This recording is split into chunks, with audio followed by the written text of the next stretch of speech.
दिसंबर की जो आज 8 तारीख है और मैं अपने बहन भाइयों को बताऊंगी कि फूलों भरा गार्डन जो कैसे पाएँ। तो वैसे तो शुरू से सीड ग्रो करने से लेके आगे की केयर, सीडलिंग की केयर कैसे करनी है, कितना पानी, वो सब रहता है। तो वो सब मैंने वीडियोस बना दिए हुए हैं। अब जो है क्या काम इन पे करना है, फ्लावर्स पे, कि आपका गार्डन जो पूरा फूलों भरा रहे। तो कई महीनों से लगातार जो मेरा गार्डन खिलता ही आ रहा है और कभी ऐसा नहीं हुआ कि जैसे फूल नहीं आ रहे हो। हाँ, ये अलग चीज़ है कि अगर मैं ख़त्म करना चाहूँ बीच में तो नहीं लगाती हूँ।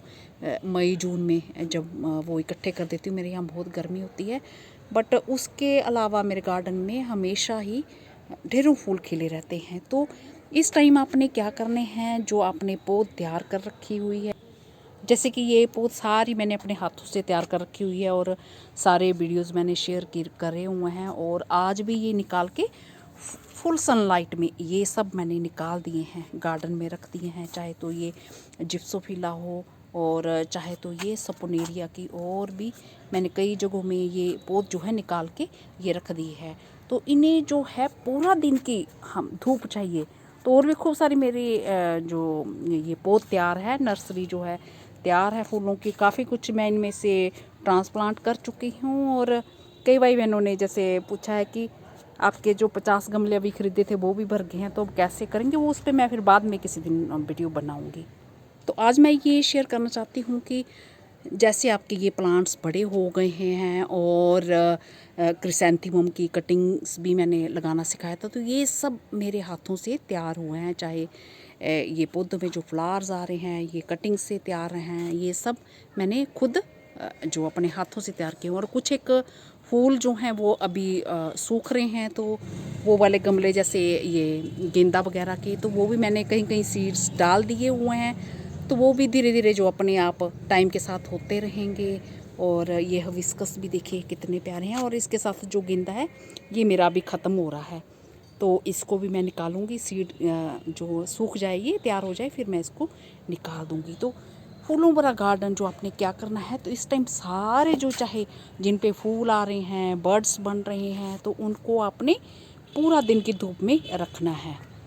तो पूरा दिन की धूप में जो रहने से ये है कि पौधे खूब अच्छे फूल, इन पे जो कलियाँ बनी हुई होती हैं तो खूब अच्छे से वो फूल उनके खिलते हैं। तो कई बार जो ये कई सारे पौधों में ऐसे होता है कि कलियां बन जाती हैं, पर धूप की कमी के कारण वो पूरे अच्छे से खिल नहीं पाते हैं। तो ये तो अभी मैंने कुछ रखे नहीं हैं, थोड़े बहुत अभी सेट किए हैं तो कर रही हूँ। तो बस इन्हें पूरा दिन की धूप चाहिए, तो ये सब आपने करना है। तो इससे क्या होगा कि आपका गार्डन फूलों से खूब भरा भरा रहेगा। और ये जैसे ये फूल खिल रहे हैं और इस पे एफिड्स वगैरह हैं, तो फिर इस पे कोई भी कुछ भी दवाई वगैरह छिड़कने की ज़रूरत नहीं है, तो ऐसे चलने दीजिए।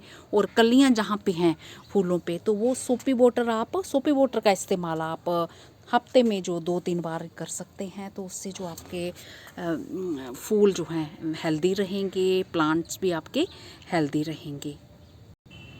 तो बाकी कई मेरे भाई बहनों ने, किसी ने पूछा था कि सरसों की खली किस में डाल सकते हैं, किस में नहीं डाल सकते। तो सरसों की खली अगर आप जैसे गर्मियों का मौसम होता है तो उसे अगर पतला करके, ज़्यादा पतला कर दें, कुछ पानी ज़्यादा मिला दें, तो सब प्लांट्स में जब मर्जी आप डाल सकते हैं। तो मैं तो डाल देती हूँ, मेरे को तो कभी ऐसा नहीं लगा कि मेरे प्लांट्स ख़राब हुए हों। तो किसी भी पौधे में, हर एक पौधे में आप डाल सकते हैं।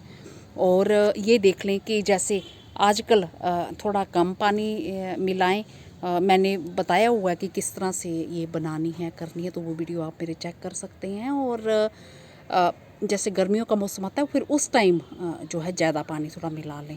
तो किसी भी मौसम में कभी भी आप डाल सकते हैं। जहाँ लिक्विड फर्टिलाइज़र जो घर के होते हैं ना, वो भी आप अभी डाल दें।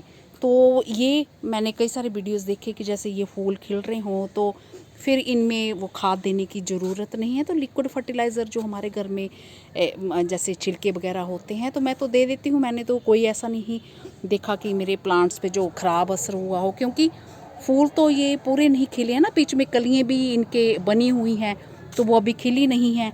तो ये देखिए जैसे ये फूल हैं तो ये पूरे थोड़ी ना खिले हुए हैं, तो ये मैंने टब में लगाए हुए हैं एक में। तो अभी इसमें कलियाँ बन भी रही हैं, ये बन भी रही हैं और इसमें फूल खिल भी रहे हैं।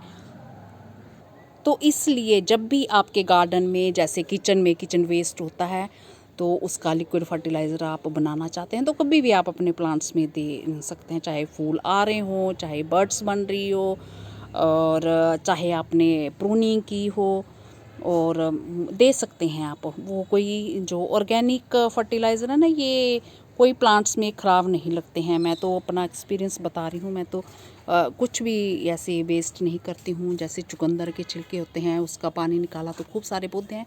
कभी किसी की बारी आ जाती है और कभी जो किसी की बारी आ जाती है, और इन्हीं चीज़ों का मैं इस्तेमाल अपने गार्डन में करना पसंद करती हूँ।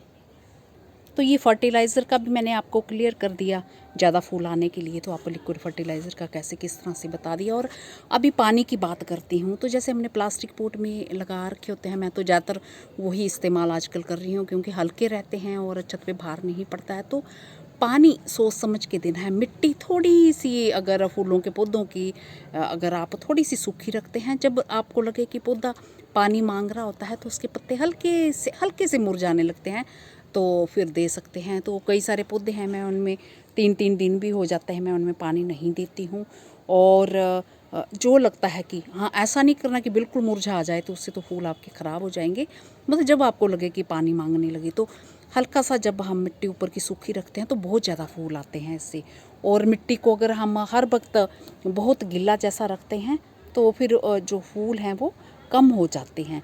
तो मतलब हल्का सा आपने ये चीज़ करनी है, छोटी छोटी चीज़ें अपनानी है, तो इससे गार्डन जो फूलों से भरा रहेगा।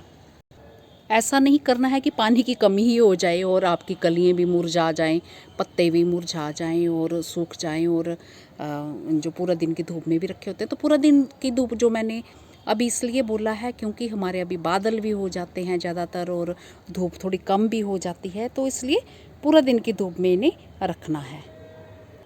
मेरा ख्याल है इन छोटी छोटी बातों का आप ध्यान रखेंगे तो आपका गार्डन जो है फूलों से बिल्कुल भरा रहेगा। तो मेरे कई भाई बहनों ने पूछा है कि कितने पोट में कितने सारे ढेर सारे पौधे जो रखने हैं बाद में, तो इस पर भी मैं एक अलग से वीडियो बनाऊंगी। अगर इसी में सब दिखाना शुरू करूंगी तो फिर जो है मेरा वीडियो बहुत बड़ा हो जाएगा और मैं ठीक से समझा भी नहीं पाऊंगी। तो मैं कई सारे प्लांट्स के साथ ऐसा करती हूँ कि खूब सारे पौधे एक ही पोट में रख देती हूँ। इसी के साथ नमस्ते जी, शुक्रिया।